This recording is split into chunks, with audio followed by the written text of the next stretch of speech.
Triple R movie సృష్టిస్తున్నటువంటి ప్రభంజనం జపాన్లో ఇంకా కొనసాగుతూనే ఉంది. మొన్న రాజమౌళి జపాన్లో ఈ మూవీ చూడటానికి అయితే వెళ్ళాడు.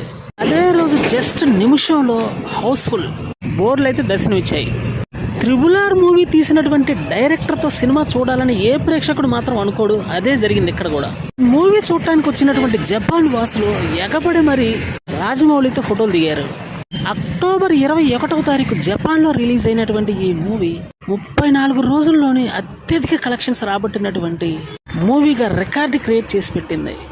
44 లొకేషన్స్లో 208 థియేటర్లలో 35 ఐమాక్స్ స్క్రీన్ల మీద అయితే ఈ